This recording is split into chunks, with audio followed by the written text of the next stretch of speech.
देखिए, इसके पहले कैमरे की बैटरी ख़त्म हो गई थी, तो पता नहीं हमने बात हमारी कहाँ तक हुई। कंपाउंडर साहब अस्पताल से आए, बेचारे गए, भाग भाग लगाए रहते हैं। मैं वही कह रहा था कि अस्पताल में स्टाफ बढ़ाया जाए, और मेरा सारे हनुमान भक्तों से कहना है कि वो हमारे समर्थन में हस्ताक्षर करके भेजें।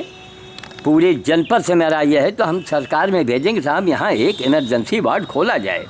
अब रात में जो मुंशीगंज वाले अग्रहरी और गुप्ता जी लेके आए थे, अगर उस समय अस्पताल में इमरजेंसी की व्यवस्था होती तो इसके प्राण बच जाते। समझ गए? कोई आदमी तकलीफ, कोई प्राणी मरे, अरे ये भी तो एक मनुष्य ही जैसे हैं। इनके हम मंदिरों में पूजा की जाती है। तो ये सारी दवाइयाँ रखी रह गई। 150 की दवाई ये रात में मैंने मंगाया था, ये होम्योपैथिक की, लेकिन इंजेक्शन की ज़रूरत पड़ती है इमरजेंसी में, और ये इंजेक्शन सब खरीद कर लाए जो मैंने दिखाया। 200 रुपये के लगभग ऊपर है। अभी जाके इसको वापस करें। अब बताइए, मैं अकेला आदमी, अभी इस समय भुवन सिंह जो हैं वहाँ गए हैं। अभी देखिए, अब किसको फ़ोन करेंगे? अगर कोई मौके पर आ गया तब तो हम समझेंगे कि वो मेरा भक्त है। अगर मौके पर नहीं आया तो इससे घटिया और शर्मनाक बात क्या होगी कि हमको इनको अकेले लाद करके और राम सिंह के गांव जाना पड़ेगा। अभी मैं कैमरे को बंद करूंगा, बंद करके मैं राम सिंह से बात करूंगा, वो घर में हैं कि नहीं हैं। अगर हैं तो, या कहीं हैं तो वो इसकी समाधि खुदवा में हम इनको रामनामी में लपेट करके मैं सीधे भाग के जाऊंगा। आखिर ये बताइए, हम भी तो इंसान हैं, हम भी तो एक मनुष्य हैं। हमको लोगों से आग्रह करना पड़ता है, आग्रह कि साहब आप हमको सब्सक्राइब कीजिए और हमारा साथ दीजिए। हमें कहना चाहिए क्या? भारत के लोग सो गए हैं क्या? हैं? हम मैं कहता हूँ, ना मुझे वोट चाहिए ना नोट चाहिए। अरे नेताओं, आप बड़े बड़े जो मंत्री पद में बैठे हैं, आप लोग मेरी हेल्प करो, मेरी मदद करो। आप जितने हस्ताक्षर कहेंगे मैं लाखों करोड़ों हस्ताक्षर आपको दे दूँगा कि एक यहाँ अस्पताल में एक छोटा सा व्यवस्था हो, एक डॉक्टर हो 24 घंटे के लिए, कुछ इमरजेंसी वाली दवाइयाँ हों रखी जाए, और उनसे पैसा उनका भाई वो सील्ड हो दवा, वो सील्ड में हो, अस्पताल से दवाई ली जाए और तुरंत आदमी पेमेंट करे। अब उन्होंने पर्चा लिख दिया, आप जाओ दवाई ढूंढो। अब एक दवा डॉक्टर साहब ने इसमें लिखा नहीं था, अब उसके लिए हम यहाँ गए वहाँ गए, नहीं मिला, इसी में देरी हो गई। मैं दुकान में गया, दुकानदार से कहा साहब जल्दी कीजिए, उसका हालत सीरियस है। रात भर के इसको हमसे सेवा लेनी थी, और शनिवार को इसको यहाँ पर मरना था। ये तो हम तो समझते हैं कि ये बंदरों का मुक्ति धाम बन चुका है। इधर आप रोटियों का झुंड देख रहे हैं। अब वो प्रशांत जी जो आते हैं 15-20 दिन से जुड़े हैं, मैं कहूँगा कि भैया मौके पर आ जाओ। अब शाम को तुम 2 लोग आते हो, फ़ायदे क्या है? अरे तुम बंदा नहीं खिलाओगे तो हमारे लिए एक आधे घंटे का काम है। हम जो कठिन काम है उसमें हमारा साथ दो। तो मैं अभी उनको फ़ोन करूँगा, और पहले राम सिंह को फ़ोन करें, फिर दवाइयाँ तो खैर शाम तक वापस हो जाएंगी। और इमरजेंसी इंजेक्शन जो है ये सब होना चाहिए, और अस्पताल में इसी कोई व्यवस्था हो। अगर जितने हनुमान भक्त हो, जो अगर इधर आपका ध्यान नहीं जाता है तो माफ़ कीजिएगा, सुई के नोक बराबर हनुमान की कृपा तुम्हारे ऊपर नहीं होगी। सुई के नोक बराबर इन्हीं को देख के हनुमान जी की मूर्त बनाई गई है। और ये सजीव ये मर रहे हैं, दवा के अभाव में मर रहे हैं। कोई दवा नहीं है, कोई करने वाला नहीं है। यही मैं चाहता हूँ कि आप लोग जो है इसमें हमारी मदद करें, हस्ताक्षर करें। और मुंशीगंज वाले देखें, वो लाखों में हजारों हस्ताक्षर करके हमें कायदे से लाके दें। हस्ताक्षर, मोबाइल नंबर, पिता का नाम और या उसका नाम, ताकि हम सरकार में उसको आगे हम भेजेंगे। सरकार में कोई व्यवस्था होनी चाहिए। अगर रात में कोई अस्पताल में व्यवस्था होती, इसके प्राण बच सकते हैं। मुँह से सांस ले रहा था, अब पता नहीं कब से ले रहा था। सुबह मैंने इसके मुंह में चाय भी दिया, पानी भी दिया, आपने देखा होगा वीडियो में।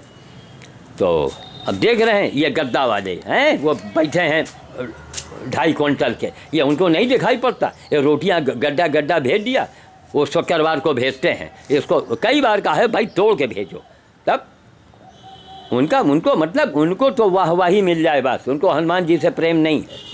हनुमान का अगर जिसको जो हनुमान भगत होता ना, वो श्याम साधु के पास आता। वो श्याम साधु की हेल्प करता करके।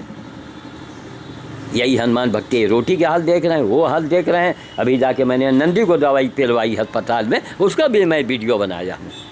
एक आदमी सुबह से भाग भाग भाग भाग। अब राम सिंह को फ़ोन करेंगे, इधर देखिए चना भीग रहा है शाम को बंदर भोज के लिए। ये संगठन में पानी भरो ऊपर तक, लबालब पानी भर जाए, एकदम पानी में डूबा रहे ताकि कस के फूल जाए। फूले हैं और ईंटा पछाड़ के रखना, फाटक आराम से पूरा खुल जाए। हाँ ठीक, चलो हमको दिखाओ मत, आगे काम करो। अब ये 2 घंटे में चले जाओगे, 2 घंटा वाले हैं ये बात। 2 घंटा 2.5 घंटा ज़्यादा नहीं काम करते हैं, ये बुढ़े हो गए। याद आ गए तो बंदर को धूप नसीब हुआ, वरना हम अकेले क्या कर लेते। किसी को बुलाओ, कोई बहाना, कोई काम बताएगा, कोई अरे भैया हमारे पास भी तो काम है, हमको कोई आके आटा दाल चावल हमें कोई आके दे जाता है। और मेरा ये कहना है सुमन सीता से कि आप ज़्यादा समय दीजिए मैडम, समय बहुत तेज़ी से भाग रहा है, आपको भगवान ने इस लायक बनाया है।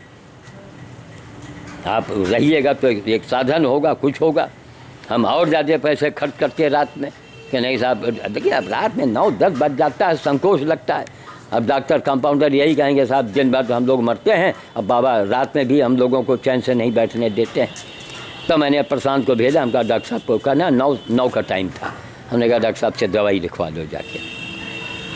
तो आप इनको देखें, समझें और सीखें, और न समझ में आवे तो विनय पांडे ने कहा है ना 84 लाख योनियाँ आपके इंतज़ार कर रही हैं। 84 लाख योनियों में आपको भ्रमण करना पड़ेगा। आप मनुष्य हैं, आपको सोचना चाहिए कि आप मरने के बाद कहाँ जाएंगे। ठीक, मैं वाणी को विराम देता हूँ। जय श्री राम, जय श्री राम, जय श्री राम।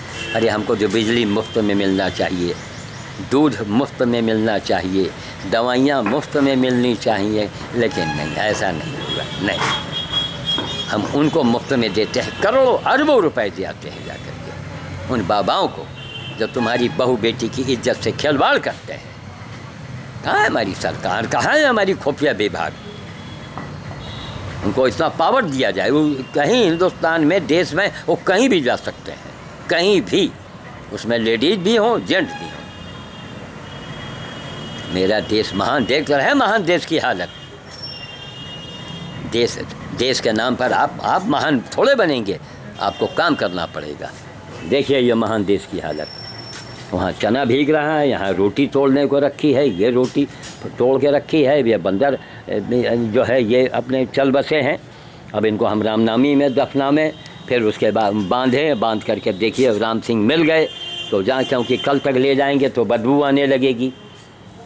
तो इनको दफनाने के लिए मैं अकेला हूँ इस समय। भुवन सिंह बेचारे हैं, वह लखनऊ गए हुए हैं, वहाँ अस्पताल में जाके बछड़े को दवाई पिलवा दिया।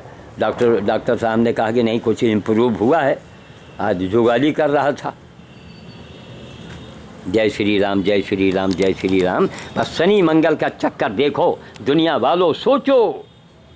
हमें कोई चढ़ावा नहीं चाहिए, हमें कोई तुमसे कुछ नहीं चाहिए। सोचो ऐसा क्यों हो रहा है, और ये क्यों जान करके अरे आज करोड़ों लोग तो जुड़ो, हमारे समर्थन में खड़े हो जाओ बस, ताकि हम सरकार से मांग करें कि हर अस्पताल में इमरजेंसी खोला जाए। जितने पशु सेवी हैं, नहीं जितने लोग हैं, कोई ज़रूरी नहीं कि आप पशु सेवी हों तभी आप हमारा समर्थन करें। आप इंसान तो हैं, मनुष्य तो हैं, हिंदू तो हैं। एक मुस्लिम समाज के लोगों से भी मेरा आग्रह है कि आप जीवों की सेवा के लिए आप भी अपनी संख्या बढ़ा के दिखाओ हिंदुस्तान के अंदर, तब हम समझेंगे कि वास्तव में आप इंसान हैं। वरना ना आप ना हिंदू रह जाएंगे, ना आप मुसलमान रह जाएंगे। पहले इंसान बनो दुनिया वालों, मेरा यही पैगाम है, मेरा यही संदेशा है। मैं आपसे कुछ नहीं मांगता हूँ कि हमें वोट दे दो, कि मुझे मंत्री बना दो, कि संतरी बना दो। इंसान बन जाओ, बस मेरी यही ख्वाहिश है, मेरी यही गुजारिश है, मेरा आपसे यही निवेदन है। जय श्री राम, जय श्री राम, जय श्री राम।